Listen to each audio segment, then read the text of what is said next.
Well, hi everybody.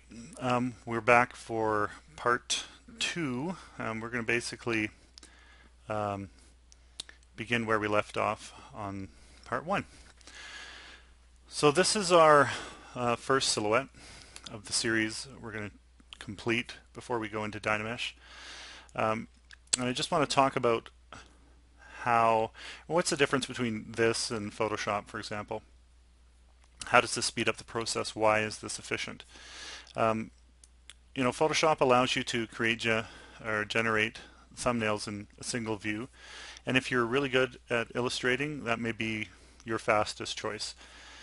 Drawing small thumbnails in one view, deciphering what it is in a top view, etc. Creating your silhouettes orthographically and moving forward like that. And it's not an impossibility. A lot of people do it, and it's successful for them. For me, with my wanting to stay in Zbrush and kind of figure out how to solve these issues so that I never had to leave, the program is important to me. So one of the ways to solve that is we create a look that's similar to silhouette generating in other programs. We do it in 3D, which allows certain advantages off the start. One of those advantages is that you're spinning your object in 360 degrees all the time throughout the entire silhouette generating process. So you can answer questions that come up in the sculpt, proportions, layout, length, etc. You can answer those from every direction and solve a lot of issues you wouldn't normally be able to solve in Photoshop. It also allows us to pull silhouettes from any angle at any time and create, for me anyway, create a set of sheets that allows me to evaluate all of them at really quickly just by snapshotting those to the canvas. And you can pull up all of your saved models and do that. Or in the case of this one, what I'm doing is going into the subtool menu and group visible when I have all of the silhouette complete. So go into subtools, group visible. It creates a grouped tool in the tool menu and lets me continue deforming this biped form we've created into another silhouette. But you're always able to clone the next one and clone the next one and clone the next one, and it just makes for a fast process. And it really is, for me anyway, just like moving an ink blot on the page. You just moving it around, smoothing it, changing it, unaffected by poly count. And during this process I really do forget about any of the poly issues. I'm just trying to concentrate on form, silhouette, mass, proportion, and it really helps bring focus to the process. So, which I really like. So in this case, what we're doing now is we've snapshotted the first to the canvas. We've done some tweaking, snapshotted a second, cloned visible. So we have a copy of those subtools in the tool palette, and now now you're able to just warp the model that you've already set up into other silhouettes. And I mean, so you're only creating that biped structure once, which again speeds up the entire process.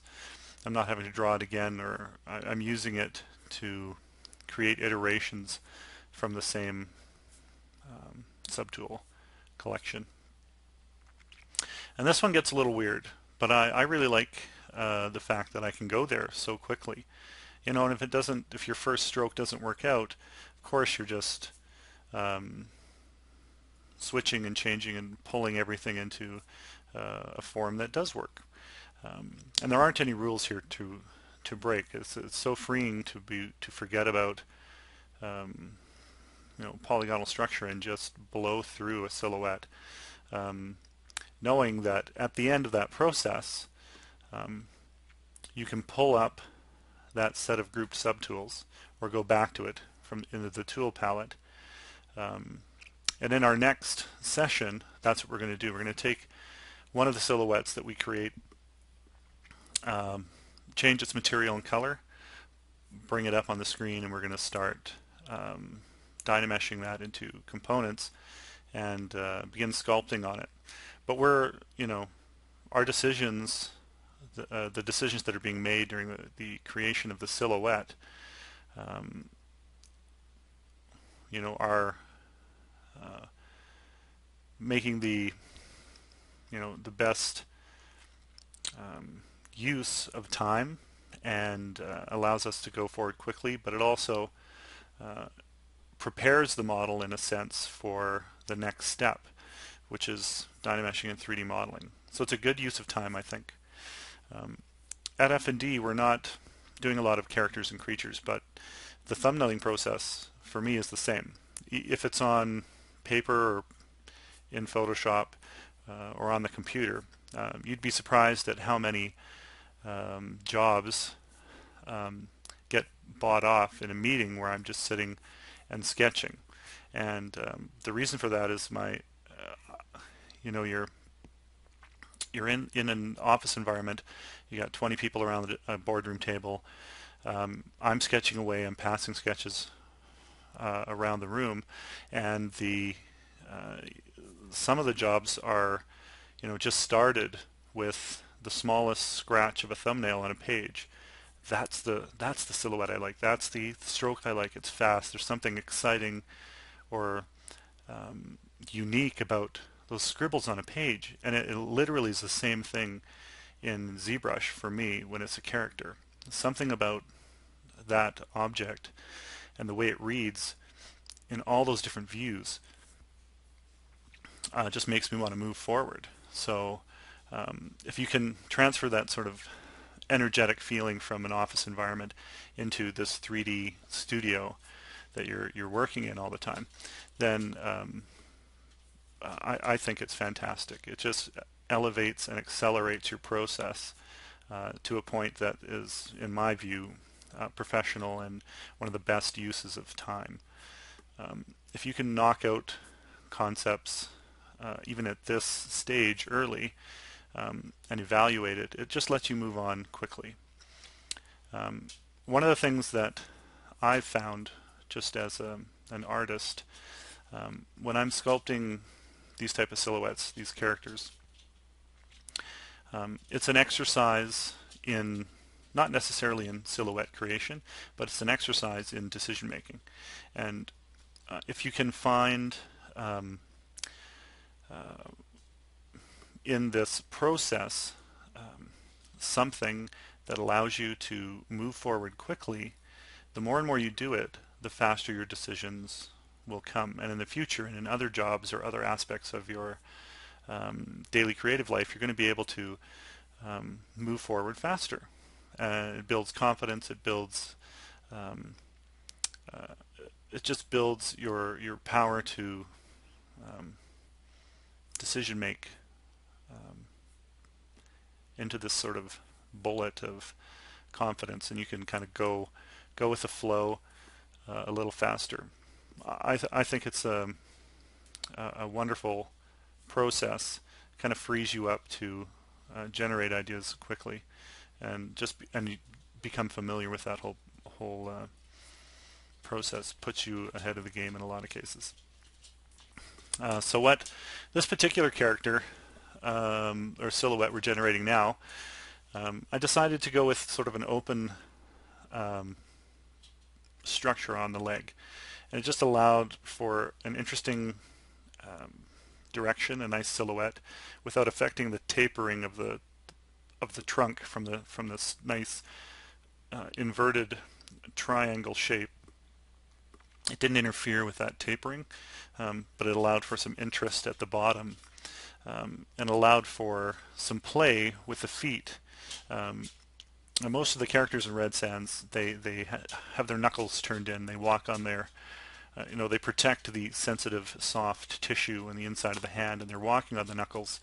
And a lot of them will have calloused knuckles or padded forms there so that they can handle the gritty, aggressive nature of the environment. And you look at characters, you look at animals that exist in nature right now that have evolved to have those kind of features. The seal, the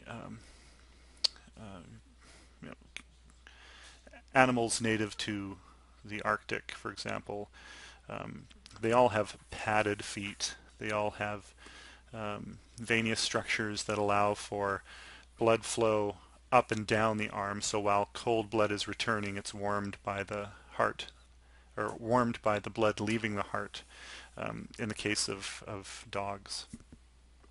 And polar bears, for example, just thick, padded, fatty animals that are meant to survive the cold. So even in characters and creatures like that are as weird as or as strange as these forms, you can always go back to current real anatomy reference and support your decision making from real material. So for example, even in the forearm here, it's very paddle-like or very flipper-like. But even some flippers like the seal, there is articulation there. It's just covered by fatty tissue, and the bone structure is essentially that of our hands. It's just fused and slightly deformed into the shape it has for a purpose, to pull through the water quickly.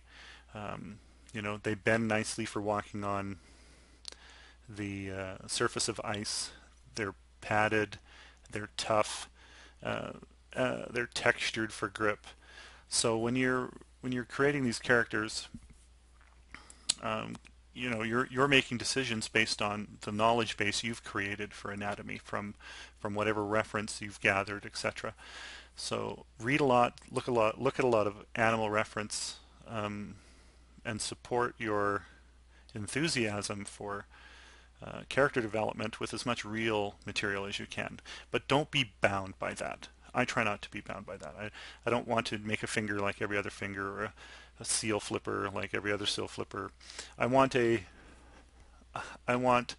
be influenced by the principles of anatomy and the way that the bones go together, the way that muscles terminate into bones, all of the insertion points, those kind of things that physically have to be there to make motion possible.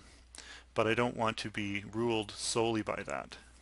I want the characters to have a certain feel first, and then I'll go back and apply the principles of what I know to allow the structure of the character I'm creating to be supported.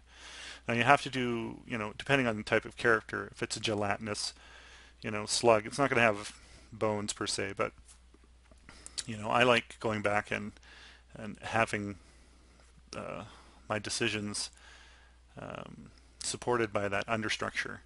So I'm also thinking about that when I'm creating characters in Silhouette, and have I gone too far? Really, there isn't too far. If you are making those decisions at the time to move your polys around on the page to create the silhouette, somewhere subconsciously all of the things you know are helping you to push your decisions. So again, it's very freeing not to be inhibited by polygon count here or anything. It's all about form, function, and letting what you know kind of come through in the silhouette without subconsciously realizing that or consciously realizing that. For me anyway, it's playtime in my head, and I have a really fun it's really fun to see what happens when you just are free and allowed to generate whatever comes to mind. So as we continue on here, the silhouettes are really coming together nicely.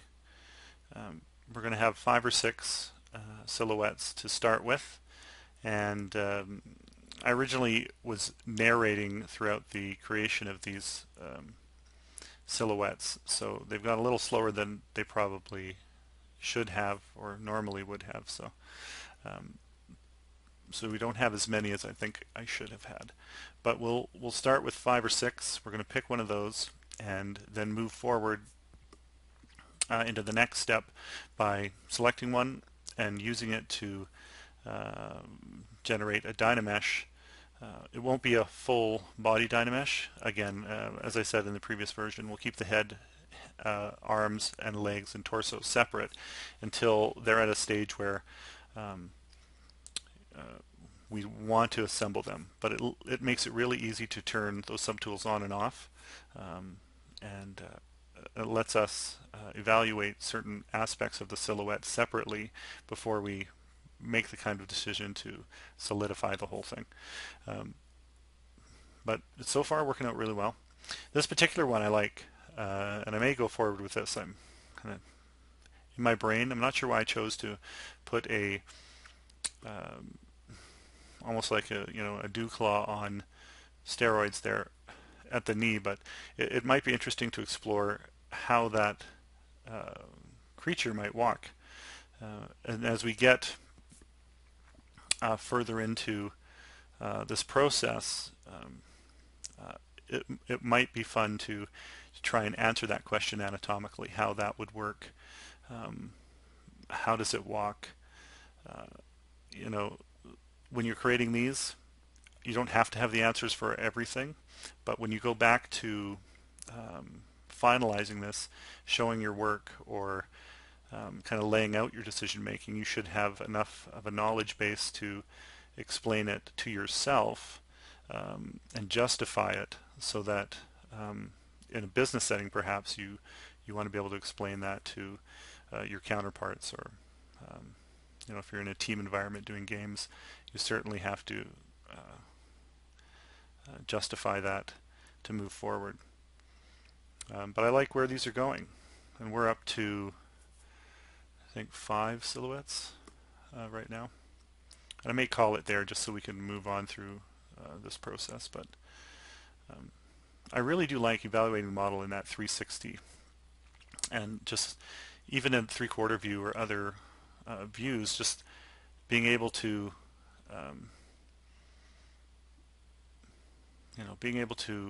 shift it around like that